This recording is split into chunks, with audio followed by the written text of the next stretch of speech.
Alléluia. Mais voyez-vous, dans les confessions, avant de baptiser quelqu'un, dit qu'il est devenu enfant de Dieu. Et quand on est enfant, on a un père. Et ce n'est pas parce que nous n'avons pas de père, ou nous avons des pères qui ne nous reconnaissent pas, ou qui ne nous ont pas gardés, ou ils ne sont pas des papas responsables, que lorsque nous venons à Dieu, nous allons oublier que Dieu est notre Père. S'il vous plaît, réalisons cela comme une révélation. Un enfant, lorsque il a peur, qu'est-ce qu'il fait? C'est ça.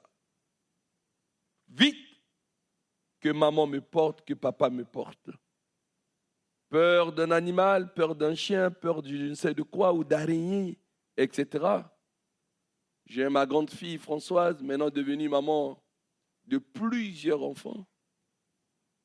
Eh bien, elle crie encore, elle me tient encore quand elle me visite, quand elle voit une araignée. Quelle honte, hein? Elle hurle, mais vraiment, hein? Pas possible. Hein? Eh bien, dès que, quelle que soit ta situation, quel que soit ce que tu traverses, la révélation de ce matin, c'est que Dieu est là. Et c'est d'ailleurs la plus grande des promesses, il n'y a pas de plus grande. Et Jésus l'a fait exprès, Matthieu 28, verset 20, premier verset à retenir, la partie B du verset de Matthieu 28, 20.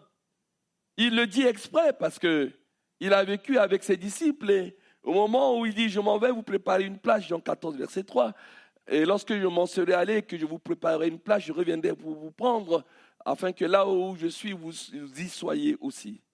Et il dit « Oula, malgré que je leur ai dit ça, malgré que je vais envoyer le Saint-Esprit qui est aussi Dieu, ils ne vont pas comprendre. » Il était obligé, comme s'il sentait la nécessité de le dire. Bien sûr, allez faire toute la chose des disciples, enseignez-leur. Hein. Mais c'est la partie B. Et voici, je suis avec vous tous les jours. Voilà le message de ce matin. Je suis avec vous tous les jours jusqu'à la fin du monde. Le thème, c'est la présence de Dieu, mais c'est une présence de Dieu qui est révélée. Vous savez, parfois le matin, parce que je suis de même nature que toi, je me réveille comme ça. Il n'y a pas de problème. Mais j'ai comme un battement de cœur. Je sens l'angoisse venir sur moi. Il dit, mais what's happened? J'essaie de réfléchir, mais il y a un problème ou quoi? Non. Sans des attaques comme ça venir, je dis, mais est-ce qu'il y a des problèmes qui veulent arriver sur mes frères, mes soeurs, déjà mes enfants, mes petits-enfants, mes frères dans la foi, l'église de Dieu, sur laquelle il m'a établi berger. Et je me mets comme ça à foncer dans une prière de combat parce que je me dis, mais Seigneur, tu es là. Et je suis accroché à Matthieu 28, 20 parce qu'il est là. Et il est là sans S, il est là avec accent. Voici, je suis avec vous. Parce que Jésus savait que tous les jours, chaque jour, si tu ne te rappelles pas ça, tu vas penser que Dieu n'est pas là. D'ailleurs, ce que je vous dis, vous allez voir que même si vous conduisez une voiture, vous ne réalisez pas que Dieu est là. Hein. Et puis par la somnolence ou je ne sais pas par quoi, ou par rien du tout. Un chauffard qui va sortir de nulle part ou va violer un feu alors que vous vous conduisez bien, bang! Vous le tamponnez et la confrontation est telle que votre voiture est irrécupérable. C'est au moment où vous réalisez que vous n'avez rien et c'est à ce moment-là que vous réalisez que c'est Dieu qui est avec vous et qui vous a sauvé. Vrai ou faux? Nous ne réalisons pas toujours instinctivement que Dieu est avec nous. Il faut une révélation. Parce que si on avait cette révélation, alors on peut tout perdre. Je dis bien, on peut tout perdre. Notre travail, notre argent, notre logement. C'est-à-dire que le processus de la clochardisation de SDF peut s'enclencher. Ce qui est important pour un être humain, c'est de savoir si Dieu est avec lui. Et c'est la grande révélation de notre apôtre. Quand on dit notre apôtre, c'est l'apôtre Paul qui nous enseigne. Dans Romains 8, 31, il a dit, si Dieu est avec nous, Dieu est avec nous, qui sera contre nous? Voilà la grande question qu'il nous pose. Parce que l'apôtre Paul sait que dans ce monde de boucs émissaires, nous pensons toujours que notre malheur vient de quelqu'un qui est contre nous. Et c'est vrai. Et c'est vrai. Il dit, si Dieu est avec nous, Romains 8, 31, n'est-ce pas? Qui sera contre nous? Romains 8, 31. Qui sera contre nous? Si Dieu est pour nous, qui sera contre nous? Voilà. Et il y a la réponse. Quand la Bible pose une question, il y a des réponses. Et il a donné plusieurs réponses. On prend juste 3 réponses avec quelqu'un qui a répondu à cette question. Eh bien, Dieu était avec lui. Il lui a montré dans un rêve, comme ce que notre sœur Sandrine a lu, voici le projet de paix, de bonheur, je vais te donner un avenir. Et Dieu a zoomé sur un avenir, sur un jeune homme qui dormait. C'était un Benjamin de sa famille, c'était une famille de 12 enfants. Lui, il était l'avant-dernier, appelons-le Joseph, son père Jacob. Et il va lui révéler que l'avenir que je vais te donner, tu vas dépasser tes 10 autres frères. Et même papa et maman, il va y arriver un temps, dans les temps à venir, où papa, maman et même tes frères vont devoir s'incliner devant toi, c'est-à-dire comme une espèce de Macron qui devient président, quoi. C'est tout. Mais quel est le problème? Dieu a juste révélé à ce gars qu'il va être élevé, c'est tout. Et que la position d'autorité où il y sera, papa et maman, puisqu'il faut être soumis à toute autorité, lui seront soumis. C'était juste ça. Il se réveille, qu'est-ce qu'il fait? Il dit ce rêve-là. Et ses frères jaloux. Si Dieu est avec toi, qui sera contre nous? Tes frères. Voilà une première réponse.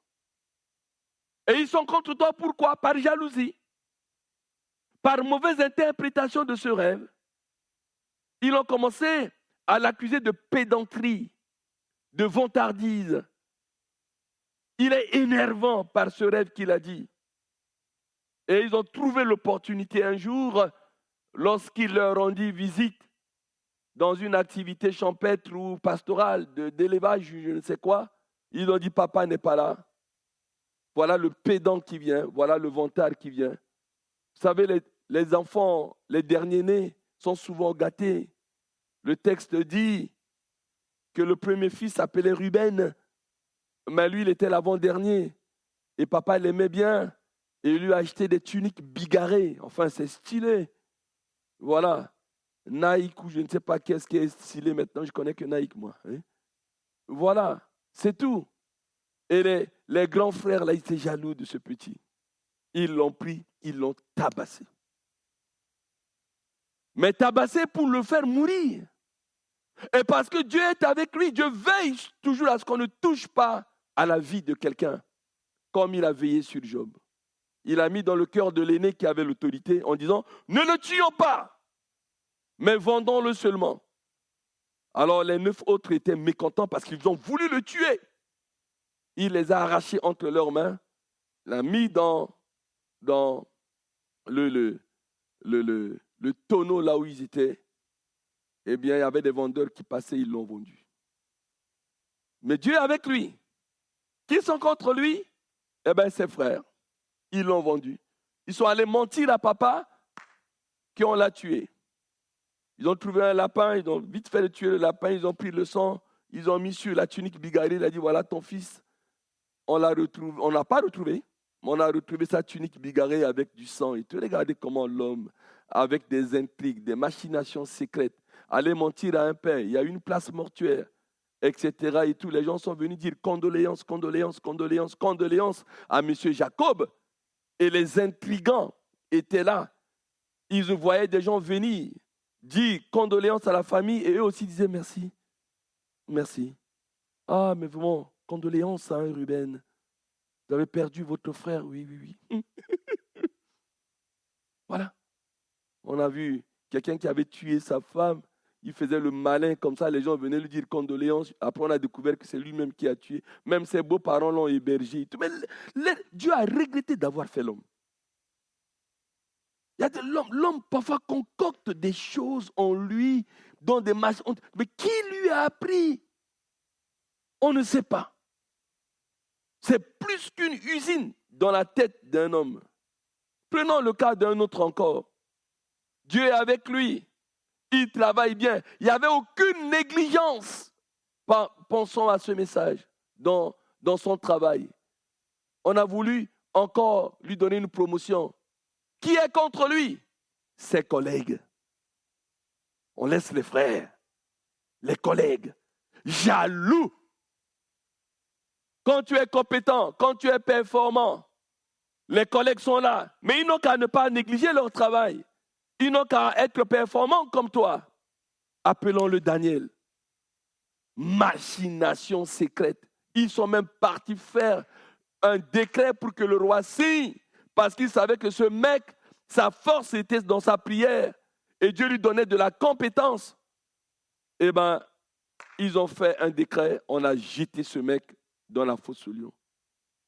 Mais comme Dieu est avec lui, il est sorti de la fosse aux lions sans que les lions puissent le déchiqueter ou l'avaler.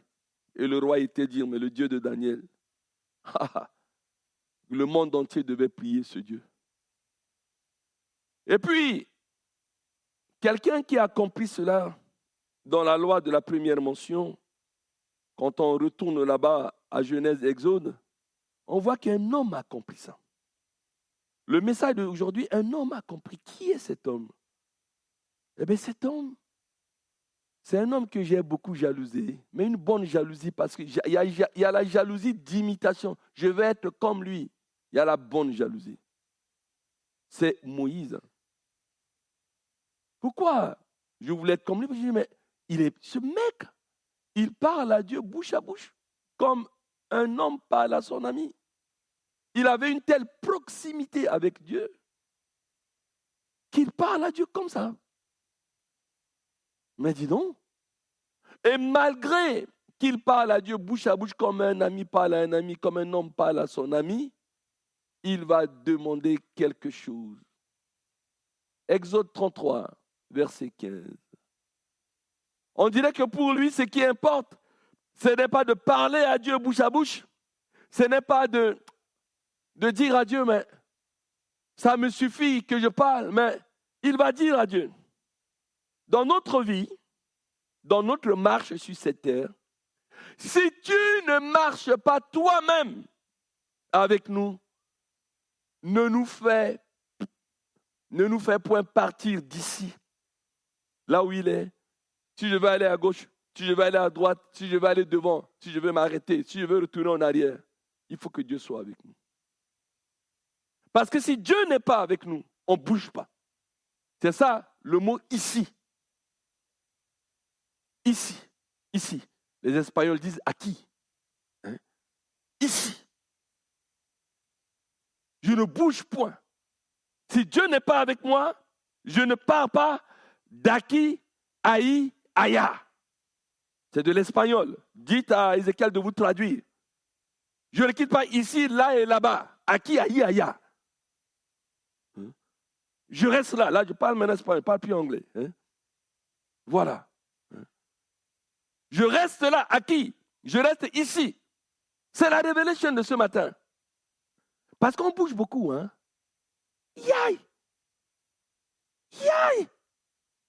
On bouge beaucoup.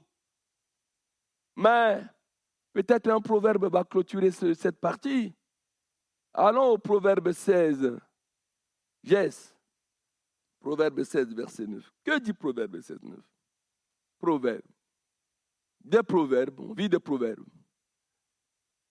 Le cœur de l'homme médite sa voix, mais c'est l'Éternel qui dirige ses pas, ça c'est parole de vie. On retourne à lui second. Je veux vers le verbe marcher. Allons à lui second, on va trouver marcher. Le cœur de l'homme. Voilà, vous êtes très fort. Les humains tracent leur chemin, mais c'est le Seigneur qui assure la marche. On entend toujours, je trace mon chemin, je trace mon chemin, je trace mon chemin. OK. Trace ton chemin, tu es à Washington, tu es à Pékin, tu es je ne sais où, en Australie, à Ouagadougou, ou je ne sais où. Trace ton chemin. Mais qui va assurer ta marche? Coucou. Les mêmes pieds là, nos pieds sont des voitures, nos pieds sont des bateaux, nos pieds sont des avions, nos pieds sont des trams, nos pieds sont des drones. Mes pieds vont me transporter de Cergy-Saint-Christophe à Pierrelaye ce matin. Mais ces mêmes pieds pourraient un jour me transporter de Cergy-Saint-Christophe directement au cimetière d'Oni. C'est comme un véhicule. Un véhicule. Il faut prier dessus. Et je bénis le Seigneur pour ma fille Prissou. Une belle voiture Fiat. Je veux venir te voir vite. Pourquoi? Pour que tu bénisses. J'ai dit, mais dis donc, qui te donne ces enseignements-là? La primeur à Dieu, pourquoi? J'ai dit, ma fille, tu as accompli quelque chose. Parce qu'en 87, quand j'ai acheté ma première voiture neuve, ma Super 5.5, j'ai dit, pasteur, j'ai une nouvelle voiture. Il a dit, amène ça directement à l'église. Je suis absent, mais fais le tour de l'église avec, même si je ne suis pas là. Ça montre que tu donnes la primeur à Dieu. C'est lui qui m'a appris ça, mon pasteur. Puis je ne sais pas qui lui a appris. J'espère que ce sont ces pasteurs que nous sommes. Et on a béni la voiture. Pourquoi bénir la voiture? Elle a son permis. Elle ne sait pas conduire. Parce qu'un véhicule est un sarcophage ambulant. C'est un cercueil ambulant. Il faut que tu dises au véhicule, tu dois être à mon service, tu me portes d'un point A à un point B, mais jamais ne me tue pas. Parce qu'un véhicule va te porter 1 an, 2 ans, 3 ans, 4 ans, 5 ans, un jour il va te tuer. Le même véhicule va te tuer. Un accident comme ça, tu sors dedans et tout le véhicule roule sur toi-même. C'est ça, hein? Tu montes comme ça sur un coup, ça retourne comme ça te fait sauter des vitres et le véhicule t'écrabouille. Du verbe écrabouiller. Tu deviens comme une bouillie. Mais qui l'a tué? Son propre véhicule. Il a tamponné quelqu'un? Non. Il y a un défaut mécanique, on sait ce qu'on veut. Moi, je n'aime pas les diagnostics. Les diagnostics sont toujours là en train d'expliquer des choses. Mais la personne est morte. C'est Dieu qui assure la marche. Il faut que tu assures, c'est bien de tracer tes chemins. Mais est-ce que Dieu est avec toi?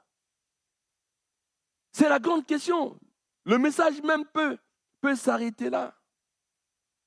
Tout ce que tu fais dans la vie, avant de prendre n'importe quelle décision, pose-toi d'abord la question, est-ce que Dieu est avec toi? J'ai dit à Dieu, que fais-je? Il dit, je suis avec toi. 4 jours après, prie dans ta maison. Ça s'appelle une église de maison. 6 ans après, ça a donné la belle lumière. Les gens se baptisent, comme Nicolas. Les gens se marient. Les gens se répandent. Les gens prient. Mais quand on regarde dans le fond, c'est Dieu. Il faut que Dieu soit avec toi. Tu suis un homme ou tu suis Dieu? Si tu suis un homme et que Dieu n'est pas avec lui, tu regretteras un jour. Mais si tu suis Dieu au travers d'un homme, tu ne regretteras jamais. Et Dieu te le montrera. Tellement de gens qui veulent créer des églises, ils veulent créer des œuvres pour Dieu, ils veulent tracer leur chemin. Mais est-ce que Dieu est avec eux? C'est la grande question. Est-ce que Dieu est avec eux? On ne peut pas se dérober. Il n'y a pas de dérobade en face de cette question capitale. Pas de dérobade. Est-ce que Dieu est avec toi? Ça se verra. Il y a tellement d'exemples. Je n'ai pas le temps, je vérifie. 5 minutes, il me reste. Mais lisez Abraham, même un roi Abimelech a dit, mais Dieu est avec toi. Quelqu'un peut vous empoisonner. Quelqu'un peut faire une intrigue. Et après, il attend 2 jours pour que vous mourrez. Ou 1 mois pour que vous ayez je ne sais quoi. Vous êtes toujours en vie. Il dit, mais lui là, Dieu est avec lui. Vrai ou faux? Parfois, quelqu'un te dit, mais Dieu est avec toi. Tu dis, mais ça veut dire quoi cette phrase? Mais c'est certainement, il a dû te faire du mal. Ça n'a pas marché. Dieu est avec toi. Oui. Mais pourquoi il te dit que Dieu est avec toi? Parce qu'il voit ta vie. Il voit la vie de ta famille, la vie de tes enfants et peut-être même de tes petits-enfants. Il sait que cet homme, quoi qu'on dise, cette femme, quoi qu'on dise, son Dieu est avec lui. Regardez comment Joseph, ses frères l'en ont voulu. La femme de son patron a voulu coucher avec. Il dit non. Il se retrouve en prison. Et de la prison à la primature. Tiens, si ce n'est pas Dieu, pour réaliser le rêve qu'il lui a donné. Dieu veille sur sa parole pour l'exécuter. Ma grande prière pour la belle lumière, tourne-toi vers ton voisin et dis-lui, si c'est un frère, tu dis, tu es un vaillant héros parce que Dieu est avec toi. Si c'est une sœur, tu dis, tu es une vaillante héroïne parce que Dieu est avec toi. Dites-le. On est dans la conclusion.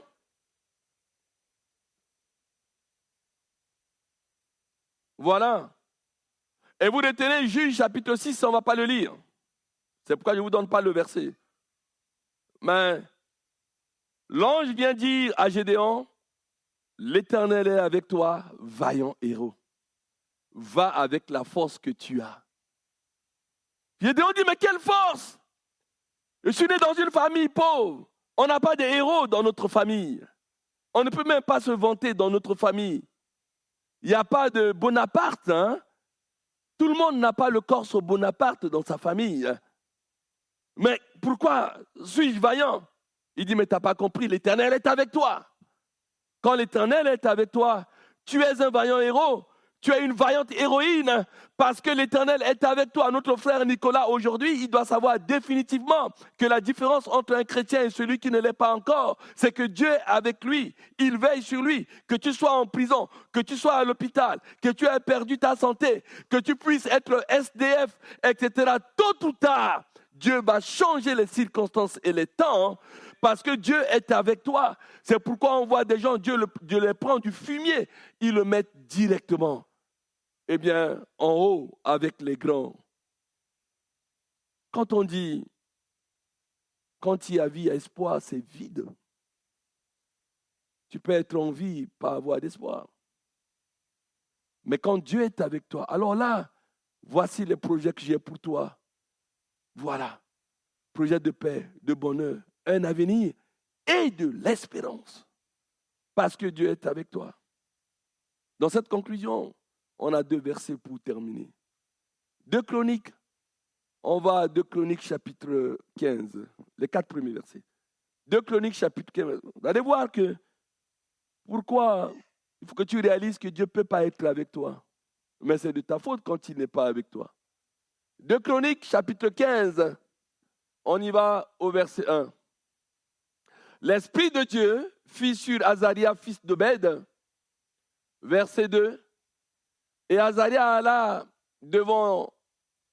au devant d'Asa et lui dit, écoutez-moi, Belle-Lumière, écoutez-moi, Asa, et tout Juda, et toute Belle-Lumière et Benjamin.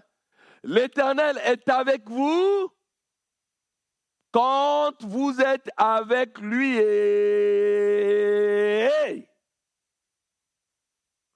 L'Éternel est avec vous quand vous êtes avec lui. C'est clair. Si vous le cherchez, vous le trouverez. Mais si vous l'abandonnez, il vous abandonnera. Il ne vous abandonnera pas par gaieté de cœur, mais il vous abandonnera, ça veut dire qu'il en prend acte. Tout simplement. Parce qu'il ne force pas les gens. Il ne force pas.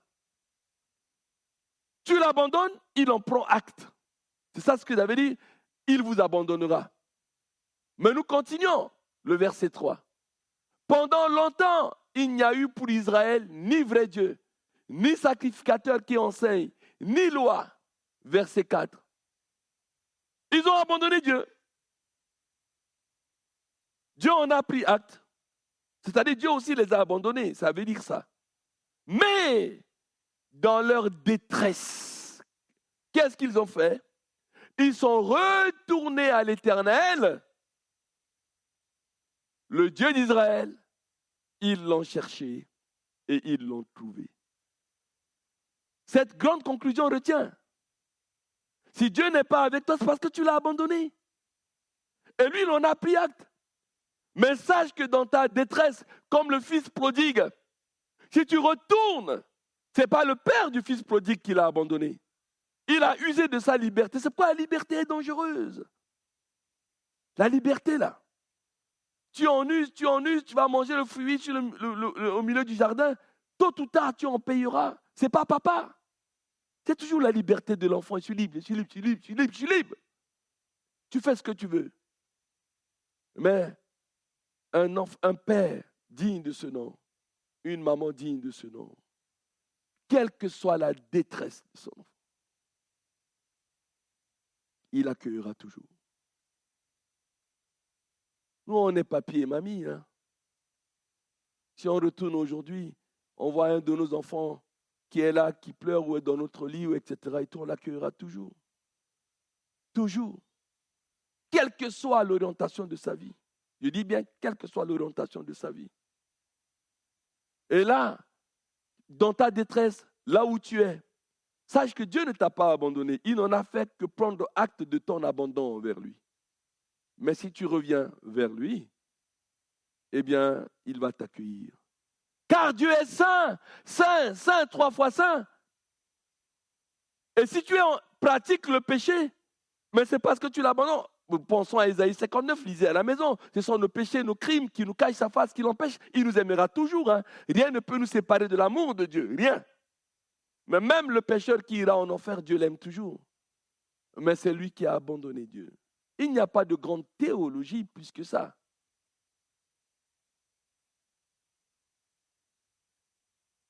Matthieu 27, verset 46. Matthieu 27, verset 46. On va le répéter. Une phrase que je vais vous dire.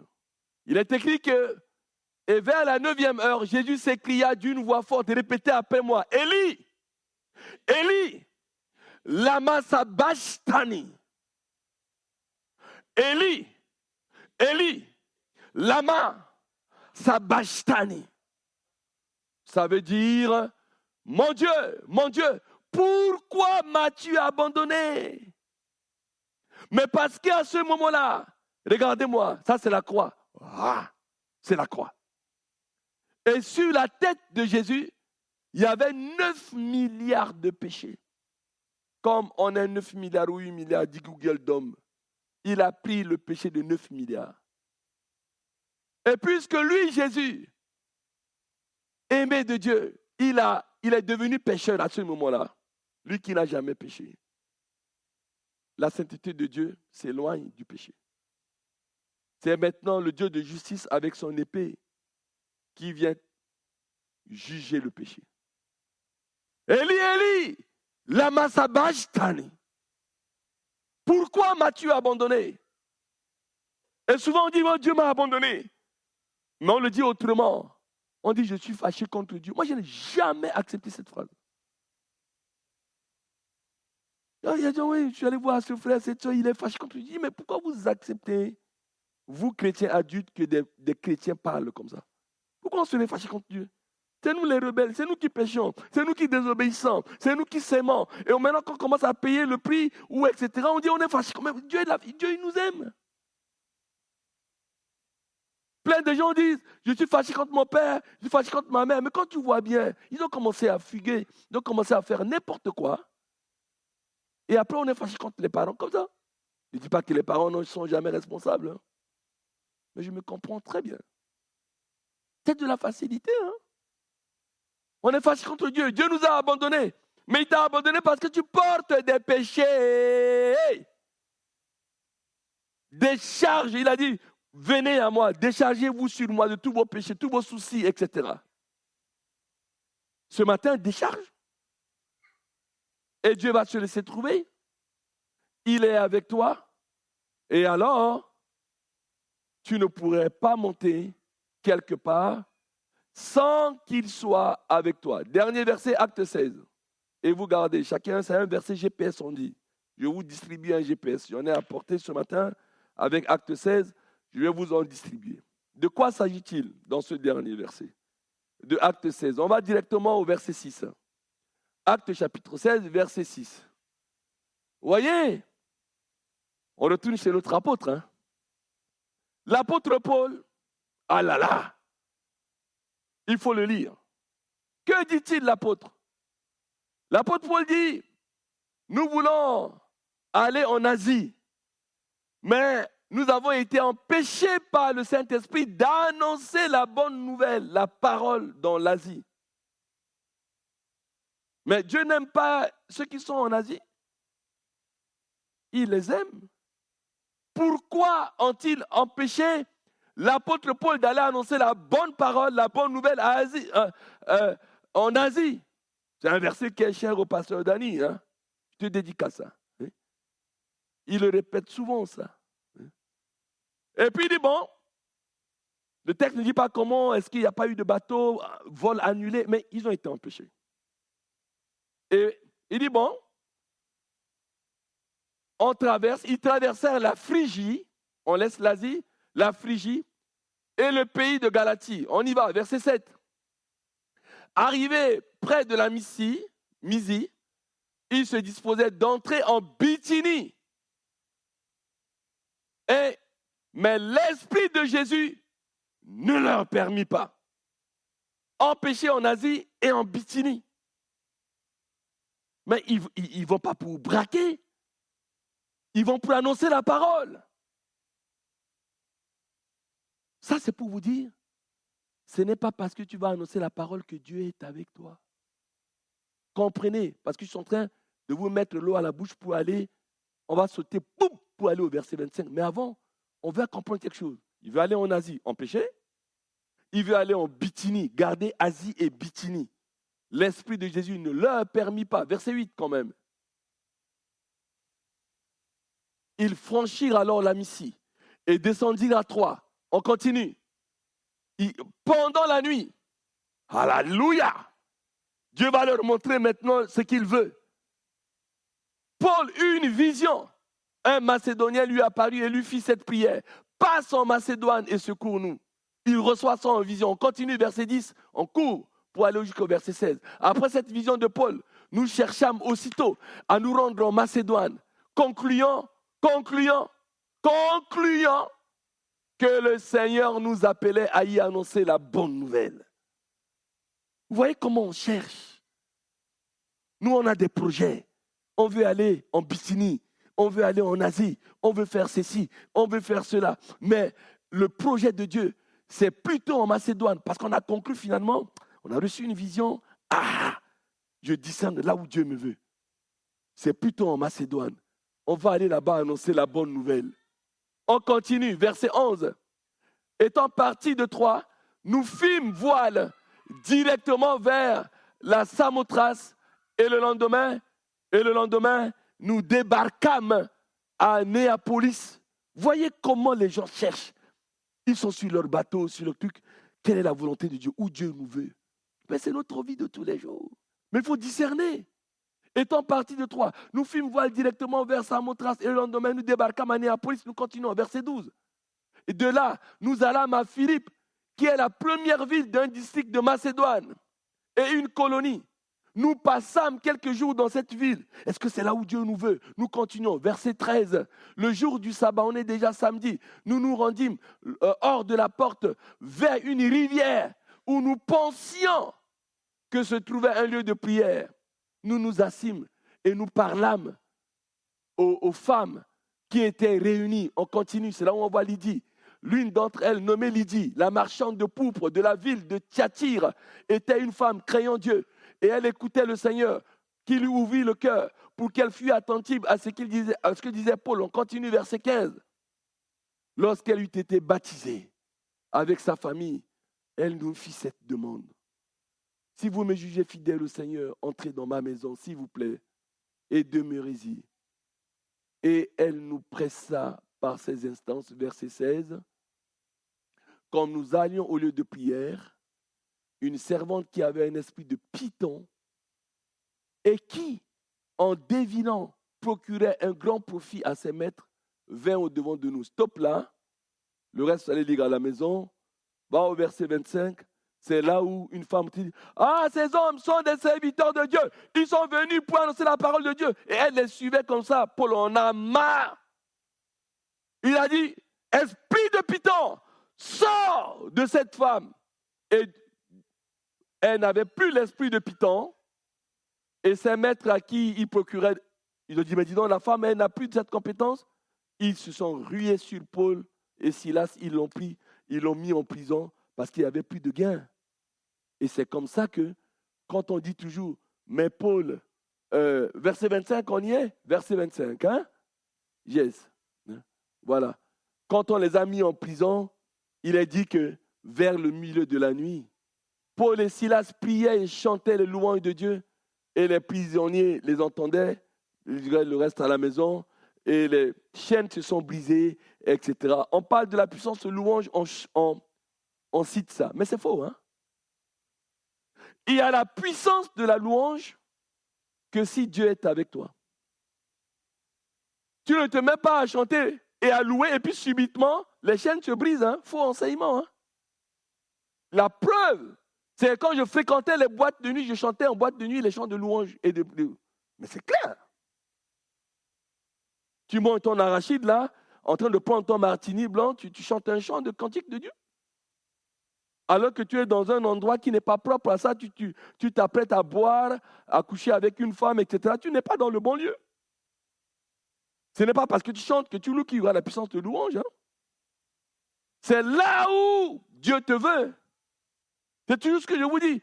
Admettons que là, dimanche matin, 10h, n'abandonnez pas votre assemblée. Là où 2 ou 3 sont assemblés, Dieu est là. On est en culte. Vous allez trouver des chrétiens qui ne sont pas là ce matin. Pourquoi? Ah ben on s'est vu avec XY, on mangeait des pizzas ce matin, mais on a chanté, on a loué, pasteur. Hein? T'inquiète. T'inquiète, pasteur. On a lu la Bible, on a loué, on a adoré. Dieu n'est pas avec vous. C'est du n'importe quoi. Vendredi, on s'est réunis là. On bénit. Ils élevèrent la voix tous ensemble. Tu auras toujours des chrétiens qui vont trouver le moyen d'être ailleurs. Mais vous pouvez louer, vous pouvez adorer, vous pouvez lire la Bible. Dieu n'est pas avec vous. Mais regardez comment le processus, ils veulent aller en Asie, ils veulent aller en Bithynie, ils sont allés là, ils firent voile, ils sont allés là, jusqu'à se retrouver en Macédoine. Et ils ont accompli ce que Dieu a voulu. On les a mis en prison parce que Dieu a permis. Et c'est parce que Dieu est avec eux que la puissance de la louange et de l'adoration, eh bien, s'est exprimée. Lisons bien la Bible et ayons les bons enseignements. On a dit, tu es où? Ah ben non, moi je suis parti, je ne sais pas moi, à Orléans, à Lyon. Tu fais quoi? Ben avec des amis, on est allé évangéliser. Tu n'as pas averti ton église, on ne prie pas pour toi. Groupe d'intercession, circuler. On ne sait même pas. Mais beaucoup de filles chrétiennes qui sont allées évangéliser sont retrouvées enceintes, vrai ou faux? Les gens qu'elles sont parties évangéliser les ont enceintés. C'est clair. Hier, j'étais à Draveil, dans une base de loisirs là-bas. Ma femme était en train de faire leur déco et tout ça, et aider la famille. Perdu, oh là là, j'étais fatigué. Hein. Resté comme ça de 11h à 14h là dans la voiture. J'ai dit, Seigneur Jésus, pourquoi je souffre comme ça? Et puis il y a une fille qui est venue. Oh là là. Avec des trucs. Monsieur, il a parlé à un monsieur, après il est venu vers moi. Il dit, Jésus vous aime. Etc. Et tu dis, oh. Il dit, moi Jésus m'aime. Il dit, il est qui Jésus? On a commencé à causer, on a causé 25 minutes. Si vous voulez savoir le reste, venez me voir.